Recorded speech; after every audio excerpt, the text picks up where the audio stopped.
I'm Chef Linton Hopkins here in Atlanta. I have this beautiful fried turkey, brined and fried in 100% peanut oil. I'm going to teach you how to do that today. This is a rite of passage for me when I first learned to do this, and now I do it every Thanksgiving. For frying, peanut oil is the best possible ingredient. This is a refined peanut oil, so that it actually has that high flash point, so it doesn't develop a lot of off flavors as you fry. It has that toasty note. The beautiful thing that I found out about this, it's actually non-allergenic. The things I do first to make sure the turkey is delicious is we brine the turkey, salt the turkey, season the turkey, flavor the turkey. So I've got sage and thyme and shallots and garlic, bay leaves, one of my favorite seasonings, whole peppercorns and salt. But I just like pouring the salt right in, and we've got, according to the recipe, about a cup of salt to 3 quarts of water. It's about tasting it.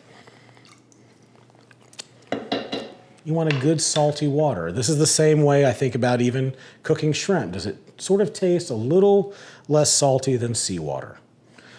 It's already dissolved. That really wasn't that hard. We've got our bay leaves, our thyme, our sage.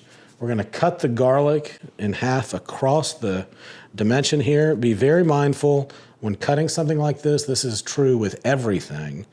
Have your hand on the outside, so when it happens, it slips. It's not going onto you. Good sharp knife, firm, staying in control of the knife all the way.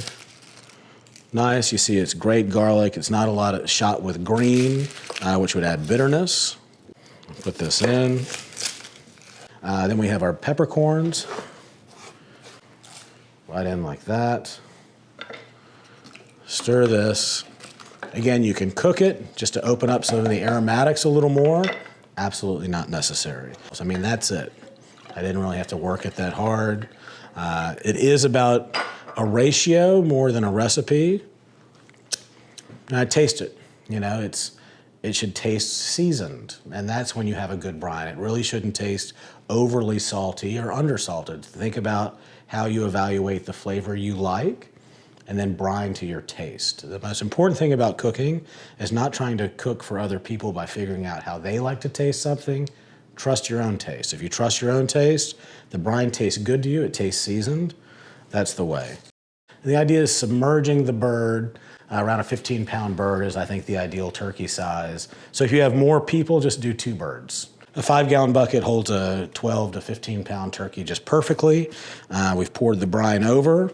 Again, we've got about 2 inches from the main body of the bird. It's okay if you get the little legs sticking out. That's quite all right. Then you've got those aromatics. The key is you do need room to keep this cold, so having your refrigerator shelves, a lot of times they're adjustable, slide that right into the refrigerator, and it's a good time to probably clean your fridge and get all those condiments out that you haven't used in a year. Some people leave this out room temp and put a lot of ice in that. Yeah, now you're ready to go. I put a couple of those down in the cavity. Again, it's just about infusion of flavor.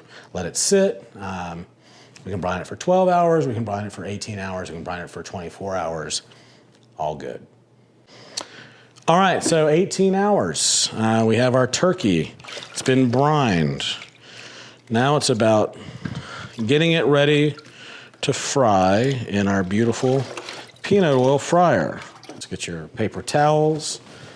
Oil and water, frying water, doesn't really work. So you really want to get this as dry as possible. Down in the cavity, get all that extra water. What we're gonna also do with the turkey is we're gonna be injecting to even get some of this flavor down closer to the bone. It's not about just doing this all over. Everything should be done with intent. So now we've got our nice dry turkey, got our pan, and we're gonna go outside and we're gonna fry. All right, safety. We're outside, we're far away from burning materials. Got our propane tank. We got our fryer oil here. We're nice, stable ground. Protective gloves, you know, I don't want to burn myself. Our hook for lowering it and being very careful. And again, we're just steady, you know, it's stable. And so just look for those very simple steps, and that's what's really gonna avoid any kind of big emergency. You're also going to see how slowly we lower the turkey in as it starts happening, and we watch the bubble. All right, here we are. Oil, brined turkey. You hear that bubbling? That's just from a little bit of the juice popping out. You want to feed that in, nice and careful. See how slow I'm going? Now the turkey's touching the oil. I'm not letting it go completely. I have the right amount of oil in there. Steam's happening. The moisture's coming. Even though we dried that turkey, there's still a little brine on there. I can see the temperature of the oil, like we talked about, is dropping about 50 degrees. Again, see how slow and deliberate we are? And we're not going to let it drop until we feel that it's settled. Sometimes you're going to notice the turkey's not fully submerged. And that's not a problem. Have a little extra peanut oil on hand and just cover it right up. We want to just cover it so we get the full frying effect. We want it to fry about between 325 and 350 during the entire process. Remember, it's about 35 to 45 minutes, depending upon the size of the turkey. Really about 3 minutes per every pound, pound and a half. One of the virtues of peanut oil is we don't have a high foam content. Some oils, this doesn't really work well because it really foams and it really changes on its volume with heat. You can also see peanut oil doesn't burn. It's got a high flash point, so you've got a lot of this nice golden color.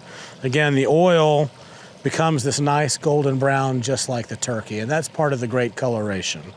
The aroma is of this beautiful toasted turkey flavor. That's another aspect that's so great about peanut oil, is it doesn't cover or bring in too much of its own voice into the recipe. It complements. And that's an important thing when choosing your oil. What is the taste like? How does it bond with the other flavors that are part of what you're going for? That's why we kept the recipe very simple. You can get gloves, instant read thermometers.